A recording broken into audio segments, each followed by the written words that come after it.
আদ-দাওয়া.টিভি, দুনিয়া ও আখিরাতের কল্যাণে।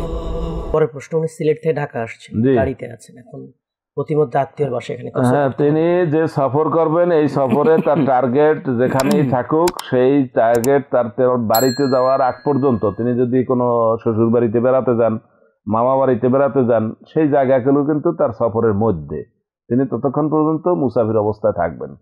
হ্যাঁ, তিনি যদি নিজের বাড়িতে গিয়ে তারপর ওই মামা বাড়িতে যান যেটা কাছাকাছি, তখন কিন্তু তার এই সফর থাকবে না।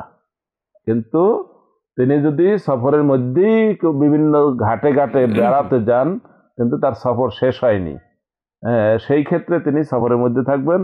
এই অবস্থায় তিনি ফরজ নামাজগুলো 4 রাকাতের জায়গায় 2 রাকাত পড়বেন, আর মাগরিবের নামাজ 3 রাকাত পড়বেন, ফজরের নামাজ সুন্নাত সহ পড়বেন, বেতের নামাজ পড়বেন। এভাবে তিনি সফরের নিয়ম কানুন মেনে চলবেন। ইচ্ছাকৃতভাবে এখানে তিনি ফরজ নামাজ 4 রাকাত পূর্ণ পড়তে পারবেন না। ভুলে পড়লে হবে, কিন্তু ইচ্ছাকৃত পড়া জায়েজ নাই। কেউ একজন জিজ্ঞাসা করছিল যে আমার তো কোনো সমস্যা নাই, তাহলে আমি পূর্ণ নামাজ পড়তে পারি কিনা। রাসূলুল্লাহ সাল্লাল্লাহু আলাইহি ওয়াসাল্লাম জবাব দিয়েছেন, হাদিয়াতুন তুহদা মির রাব্বিকা, যে তোমার রবের পক্ষ থেকে একটা হাদিয়া, উপঢৌকন দেওয়া হয়েছে, একটা প্রেজেন্টেশন দেওয়া হয়েছে, তুমি কি এটা ফেরত দিতে পারো? এটা ফেরত দেওয়া যাবে না, অর্থাৎ ইচ্ছাকৃতভাবে পূর্ণ নামাজ পড়া যাবে না। জাযাকুমুল্লাহ খায়র। পরের প্রশ্ন।